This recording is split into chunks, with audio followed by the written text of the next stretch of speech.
Nung tumakas ka, kabubugbog lang sa'yo. Anong klaseng pambubugbog ginawa sa'yo? Ang ginagawa po sa akin, itong tainga ko, suntok ng suntok po sa akin. Tinatagyakan, hinahampas, tapos po inuuntog sa freezer, tapos sa mga dingding kahit saan po. Ma'am LV, sabi niyo po na pumunta kayo sa barangay at nagsumbong, tama? Opo, totoo po yun. Sino pong sinumbungan niyo? Mga kasama niya po doon. Tapos nandun po siya doon sa loob ng City Hall. Nasa loob. Siya. Sinabi niyo po na sinasaktan kayo, kaya kayo nandun sa barangay. Opo, sabi ko po, ipakicheck po yung gamit ko dahil aalis na po ako doon. Nakatakas nga po ako doon. Nga po ako pumunta sa kanya. Okay. Alam mo, napakasinungaling mo. Gusto mo, ilay detector test ka namin, payag ka? Opo, sir. Sige, pag lumitaw na ikaw ay nagsinungaling sa lie detector test, kukulong ka agad namin dyan sa baba. Yun naman po, sir. Alam nga ba naman magsisinungaling to si Ma'am LV? Anong reason para siya magsinungaling? Alam mo, Chairman, kung nasa matinong pag-iisip ka, kung tama ka, patas ka, the first thing you should have done is pa-check siya sa doktor, tawagan mo si HR, tawagan mo PNP, sabihin na meron dito, mukhang kawawa na kasambahay at tumakbo sa kanyang amo, ang kanyang reklamo ay sinasaktan siya, etc. Yun dapat ginawa mo. Ang ginawa mo, sinurrender mo siya uli sa amo, napakagawalang hiya mo. Hindi naman po, sir, ganun ang nangyari talaga po, sir. Marami po akong kasamahan doon sa barangay. Maraming kasama sa barangay, pero you call the shots because ikaw ang pinakamataas, ikaw ang chairman, ikaw ang sinusunod ng mga kasamahan mo.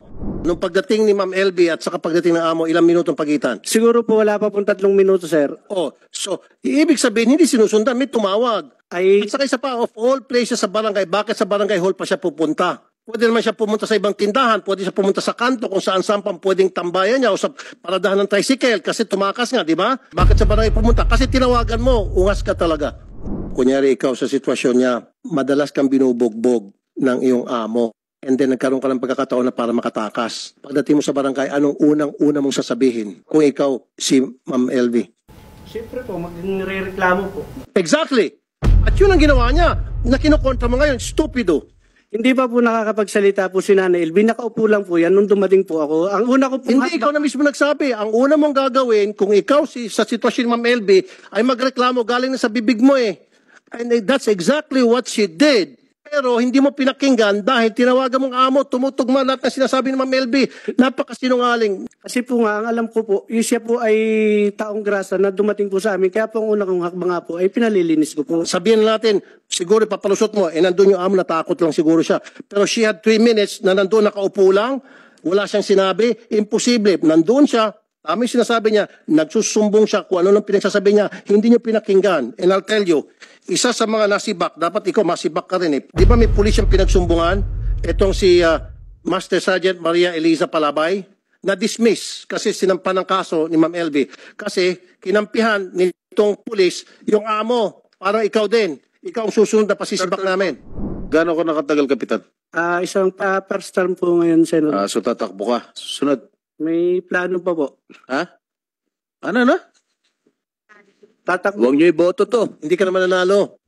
Ma'am LV, nung kayo po'y tumakas, kabubugbog lang sa inyo noon? Opo. Yung pong hinihila-hila po ako. Tapos yun po. Inuntog-untog na nila ako sa CR. O, kita mo, Chairman, kung ginawa mo sana ang trabaho mo, nakakulong na sana yung mga ruwis. Kasi nga, pasok pa sa tinatawag na reglementary period ng mga taga-PNP. O, hindi mo ginawa yon. Kaya nangyari, tuloy-tuloy pa rin sa pananakit yung si Ruiz. Tapos ngayon, may gana ka pang tatakbo ulit yung election. Ang kapal naman mukha mo, pare, at Chairman. Huwag ka na tumakbo. Kasi hindi ka dapat maging Chairman, honest. Hindi ko sa minamalit yung pagkatao mo, minamalit ko yung klase ng serbisyo na ibinibigay mo sa iyong mga constituent. You don't deserve to be a barangay chairman. Maski nga tanod, hindi. Tapos tawagin mong taong grasa itong kasambahay. Mas masahol ka pa sa taong grasa. So ganun pala, pag meron pumunta dyan na mukhang kawawa, pulubi, na hingi ng tulong, taong grasa ang tawag mo. Palibase, malinis yung pananamit mo. Antay-pur ka eh. Mapanlait kang tao ka. Dapat tatuhin mo lahat ng mga taong pupunta sa inyo ng maayos. Maganda yung kasambahay bill natin, pero I think we have to revisit that. Meron ako isasuggest, ipapile bilang amendment. Siguro higpitan natin, taasan natin yung parusa laban doon sa mga amo mapang-api. And siguro lagyan natin doon na tama kayo may monitoring. Dapat merong hotline yung each barangay na pwedeng tawagan ng isang kambay in distress. And kapag tumawag isang kasambahay, dapat yung numero na madaling memorize, siguro 3 or 4 numbers, pupunta agad yung social worker, kasama yung tanod, and kasama yung PNP para i-check kung totoo nga yung sumbong. At kapag na-verify yan, agad-agad damputin si amo at kasuhan. Only Well, then, so- protection na natin yung ating mga pobreng kasambahay.